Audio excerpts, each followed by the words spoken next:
Random thoughts number 9. So my giggles, there was an earthquake, decent size. It was like 5.9. And that's the strongest one I've ever felt before. There's a small one here last summer, but it was so small. It was so small. You could barely even tell it was there. And I felt one before when I was little. But it was so small too. So this one was actually cool because like things were actually moving around. It was funny though because right after it happened, I could hear like there's like some of my old lady neighbors were running out and they're like, "Oh, did you feel that?" And the other one was like, "Oh yeah, I felt it." And they're like, "Oh, I was just making sure it wasn't just me." It's like, not just you. It's like, what? I like when stuff like that happens because then I just start thinking about how cool the earth is. You know, it's like so cool when you're thinking about it. It's like the ground is moving and shaking and it's strong and it's awesome. And look what I picked up at the library. Look how big this is. It's gonna be like the second biggest book I've ever read. I have a feeling if I'm gonna read the whole thing, I'm going to have to buy it. It's a used one, of course, but like I don't think someone has read all the way through this at the library because like the binding is in fantastic shape, and when it does flop open, it only flops open to like page 50. So I think that's all the farther people have gotten with this one. It's like in brand new condition. I don't think I'm going to be making videos about it though. I'm going to do something a little different. I'm going to post what I think about like each chapter on my blog, and I might give like a little summary of each chapter so far. I'll say which post when I'm doing that because I don't want people to be like, "Oh, you ruined it for me." So it gives me a chance to actually use my blog because like I think of things that I could be writing or drawing for my blog all the time, but then it's like I never do it. So I think if I'm doing this, I think I'll do it, and it'll still be funny. Like I'll draw pictures for it and stuff. I have a lot of book recommendations from a lot of people right now. So no more for a little bit because I have like a list of 5 or 7 or I don't know. I lost count of books that have been recommended to me that I have to check out to see if I want to read them. So there's like this free summer concert series in the summer, and like every Saturday there's a different band that plays, and it, you know, it's like free, so it's cool, and you can get, you know, your gelato and listen to music. And last Saturday was Motown, right? And we didn't get there until after it's been playing for a while, and then I was like, I didn't really like the band, and I'm like, okay, I'm gonna go get some gelato. So I went and walked away, got some gelato, and by the time I come back, it's like towards the end. And so there's one Motown song they're singing, it's okay. And then all of a sudden, like, I'm sitting there listening, and the last 2 songs, they were not Motown. Like, they played a request, and someone had requested Bon Jovi, Living on a Prayer, for Motown singers. And, I mean, the Motown singers weren't that great to begin with. The guy's singing Bon Jovi, right? Only he sounds like he's trying to do a really bad Louis Armstrong impression, which of course has nothing to do with Motown. But it's like he's trying to get this gravelly voice, and he's singing "Live on a Prayer," and it sounded horrible. Like I don't really like Bon Jovi to begin with, and this was just, oh, it was strange. And then the last song was a rap song, like a rap. They were rapping. No, I didn't recognize it. It might have been, they might have made that one up themselves. It was terrible. It was like really bad, and like so many old people were like shaking their heads and leaving. Like I wanted to be right there with them, but I don't want to like leave while old people are driving around in mass. And I'm not hating on old people. I'm gonna be old. I have no problem with aging. Like I'm not an ageist, but you know, when you're older, you think a little slower. Your reaction time's slower. It's kind of iffy for driving. The weather's turning cooler-ish, and I've been finally been able to turn off my AC. Like, I can't stand being in the AC too much. Like, ugh. I just, ugh. It's just, ugh. That's my description. Just, ugh. I like wind. I like to hear what's going on outside. Fresh air. But this time of summer is nice because everything's starting to wind down.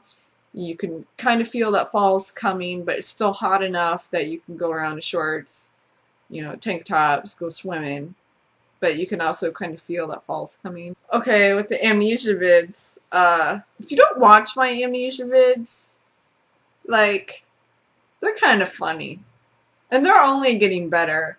Like, you don't even watch, like, the ones at the beginning. Like, those are boring, right? Watch, like, the last, 3, and then I'm uploading some later this week. Oh my gosh.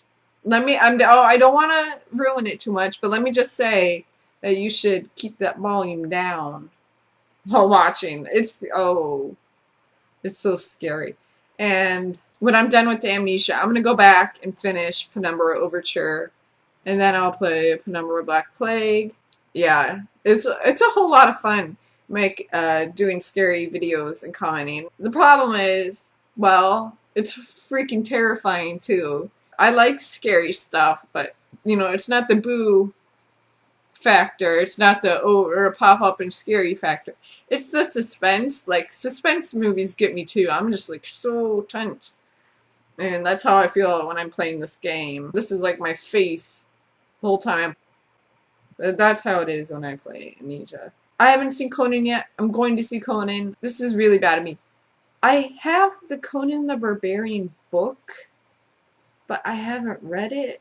And I feel really bad, and I was meaning to read it before the movie came out, but then I didn't. I can say I have seen the old Conan movies with Arnold Schwarzenegger. Grom. Yeah, Arnold Schwarzenegger's pretty cool and muscular. And in the second one, Grace Jones is in it, and she's pretty cool and muscular. Some people say the ones with Arnold Schwarzenegger are boring, and it is kind of boring. It's kind of slow, I will say that, but the cheesy factor is way up there, and having seen it multiple times, it's always nice if you're kind of not feeling well and you're just lying on the couch and you see that it's on, just click that on and you'll feel better.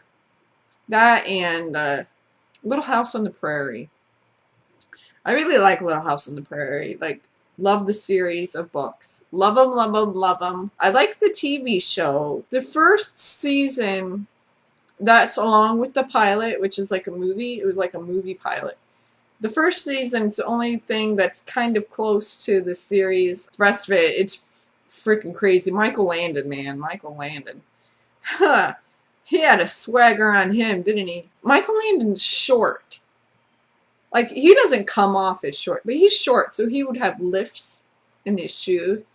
And so, don't know if that swagger is from because he's Michael fucking Landon, or if it's from the shoes. Maybe both, probably. There's one theme in the TV show, though, that's kind of weird. Old men.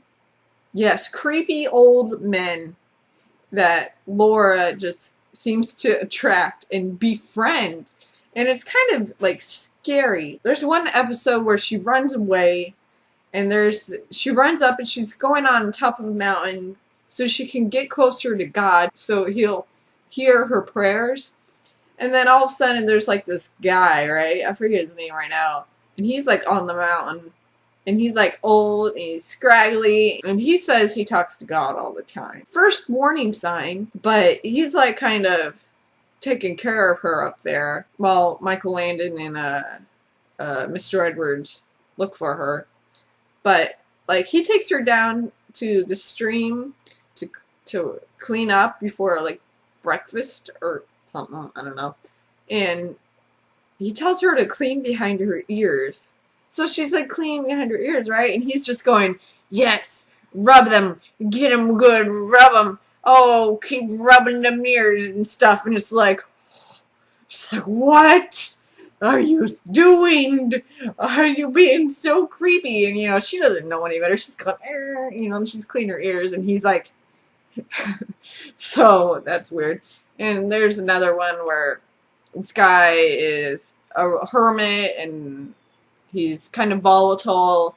Of course, she goes out and hangs with him and befriends him. And her parents are like, oh, well, that's just fine. And oh man, there's another one where there's this circus-y kind of guy, and he's like got an Irish accent, and he's creepy too. He always talk like this, like with his eyes wide open. Man, there's a whole lot of them. There's like probably 10 other older guys that she befriends for like one episode. Oh, there's the mute guy. He wasn't that creepy, but he never shows up again. That's the one problem with the show. Like, there's characters for one. Like, this town just gets so many people going in and out, and I know that happened a lot in the prairie. Like, people would move out, and they try farming, and they fail, and then they move back east. But this happened, like, every episode. I mean, there must have been, like, 500 different people living in and around that town. And it was such a small town. There's like 4 buildings. I had already started editing this video, actually, when I read this. And this pisses me off. Okay, you know how Megan Fox has that big Marilyn Monroe tattoo on her arm? She said she's going to have a laser removal. I'm removing it, Fox says. She was a negative person. She was disturbed bipolar. I do not want to attract this kind of negative energy in my life. I just have a few things to say. One is, fuck you, Megan Fox. Marilyn Monroe may have had some mental issues, but that does not automatically mean that they're a negative or a bad person. Yes, she may have killed herself, and that is really bad, but that is no reason to think that she herself was a bad person. Marilyn Monroe was a positive person. She was great in movies. She was entertaining, unlike you, because you can't act worth a fuck, and you're not funny, and your face is so frozen in place that you can't show any fucking emotion. Or close your mouth, so it seems. You always have your freaking mouth open. Now, I've read some things about her, and they said all her old friends said she was really nice, she was really friendly, that most people didn't even know she had some problems. I mean, I don't care that you want to get a, big tattoo removed. That's fine. But don't say it's because someone was disturbed and would attract negative energy around you. So once again, fuck you, Megan Fox. That's it. That's my random thoughts number 9. End.